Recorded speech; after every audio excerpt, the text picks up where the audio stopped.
Growing up in Galilee, you really have to make your own fun sometimes. Me and my five friends. Oh goodness, all the trouble we would get into. We loved hide and seek. That was a fun game to play. And one time we dared my friend Jeremiah. There was this old guy who lived in the town. He wasn't all there. We don't really know what was wrong with him, but we dared him to go into his house and move everything slightly just off just to mess with him.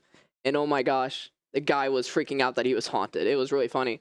But there was this one kid who came up to us, and every time we tried having fun, man, he would take the fun out. You guys know you got that's wrong. You need to go make things right, and blah blah blah blah. He was just not fun to be around, so we ignored him. One day, I'll never forget this day because it changed our lives.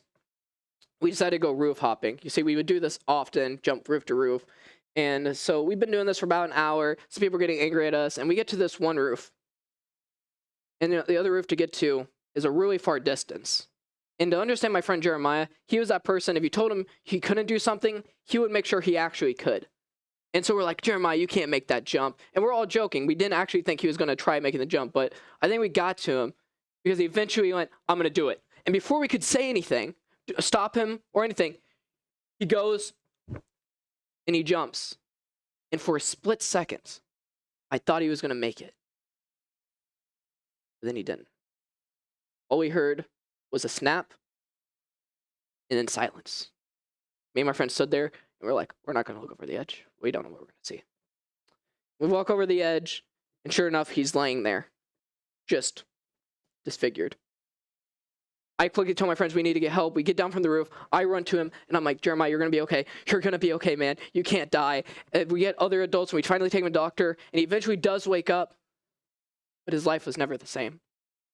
He was paralyzed from the neck down. For the rest of his life, he would be laying on his bed, not able to do anything. It was one of the worst days of my life because I felt guilty and angry. I pushed his hand into this. We still tried to be friends with Jeremiah. We really did. We would go to visit him. We would take his bed outside so he can get some fresh air.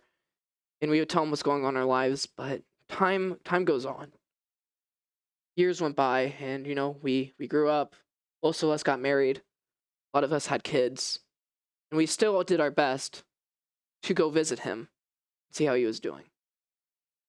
But as the years went by, a lot of times we would just sit there while he's laying in his bed and just sit in silence. It was really hard. He wouldn't say much, neither would we. That was about 20 years ago. I would go to Nazareth, starting once I actually had my own family, about once a year to visit some relatives. And, it was a synagogue day. And I'm going to be honest with you, I'm all about, worshiping God. But man, is it so boring to sit there in an uncomfortable seat listening to someone go blah, blah, blah, blah, blah, blah, blah, blah, blah, blah, blah, blah. It's so boring. Sabbath day, it's a day of rest, but instead, sitting here, kind of a cold building. But then this Sabbath was different. See, there's this guy, and when he entered the building, I felt like I knew him before. Like I've seen him, and I couldn't figure it out. And I was sitting there just like, where have I seen this guy? And he starts speaking. And something about this guy, when he spoke, it was like he had authority in his voice. And I know that sounds weird, and you have to be there to understand it. But when he spoke, he had authority. He had everyone's attention. Everyone stopped their side conversations, twiddling their thumbs, and they're like full on paying attention. And then it hit me. Oh my gosh, it's Jesus. That little guy from Nazareth who'd always get onto my friends after the accident. You got to understand, because this guy was always the person who goes, you need to make things right. He would get on to us. He was a little bit younger us at the time, but he would always do that. I avoided this guy. I didn't want him to come to me and tell me what I did wrong. I knew what I did wrong already. I didn't want him to tell me it. I didn't want the satisfaction. But him speaking, I knew something was different. I knew something about this person was special. And instead of going home after the Sabbath, I stayed around for a couple days, trying to get the courage to talk to him.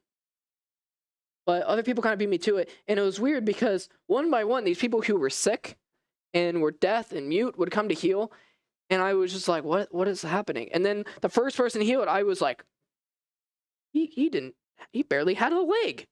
How did that happen? And then this guy who was blind was walking like, and Jesus healed him. And I was like, he has the power to heal people?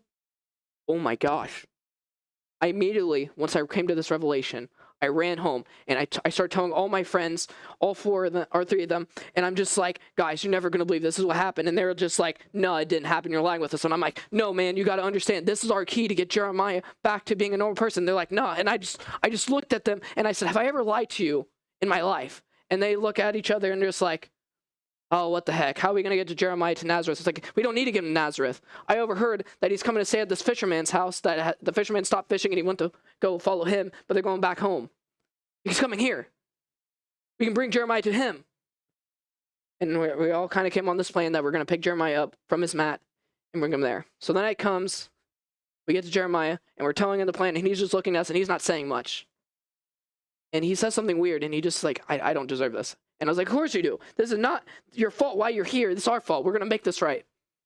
So we pick up Jeremiah from his mat. And we get to this house. Problem number one with this. The house was packed full of people.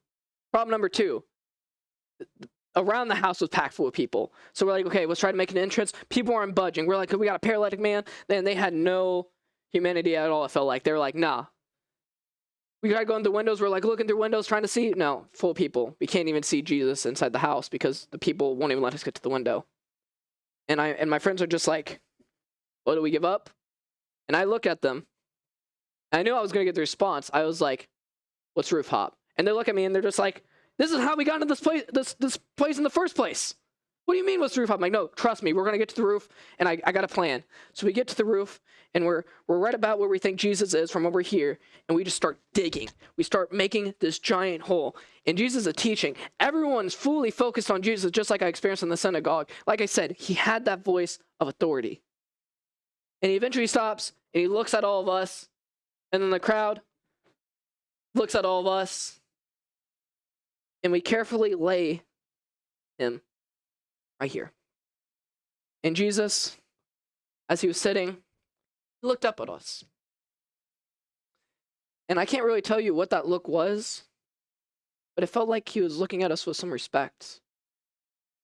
And he nodded our bravery for this. He grabbed my friend's hand. And he said, son, your sins are forgiven. Wait, hold on.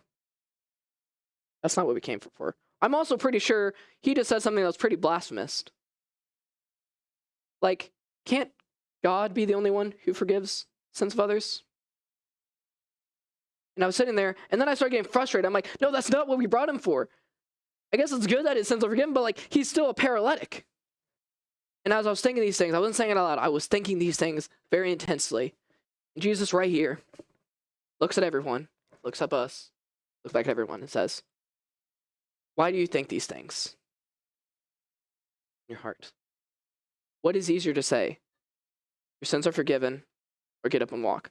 But because you know that the Son of Man has the authority, I say to you, get up, pick up your mat, and go home.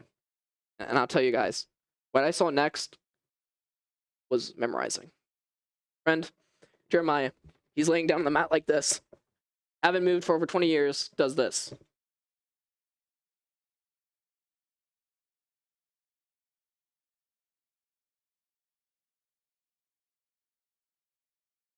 And just leaves. Knocks out an old lady on his way too by knocking her water over. But I was sitting there and my jaw was dropped and I was like, what just happened? And he began speaking again. It was like it almost didn't even happen. Jesus began speaking again. Everyone else is amazed. Their jaws are dropped. And after like about 5 minutes, I was like, I gotta go find Jeremiah. I left my friends there. They're memorized. I was like, see you guys, get down from the roof. I'm running towards Jeremiah.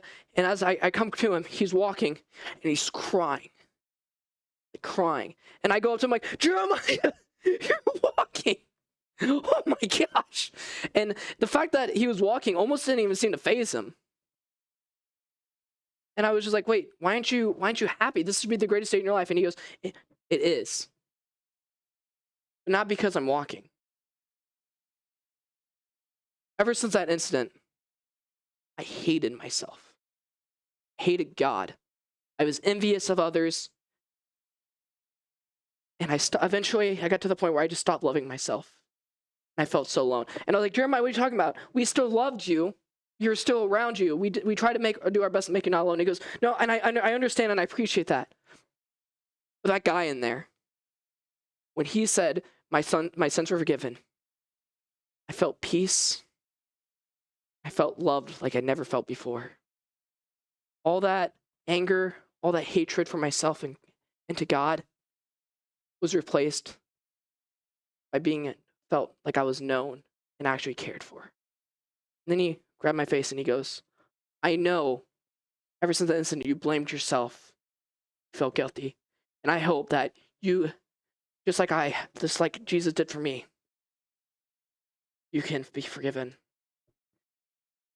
And I stepped back and I was thinking, and I looked at those emotions he just said. Yeah, I felt pretty guilty that I let my friend do this to himself. I felt angry that this happened. And then the first time, my entire life going to synagogue, I actually prayed for my first time. And I asked God, just like you did to my friend Jeremiah, can you allow me to walk away here as a new creation?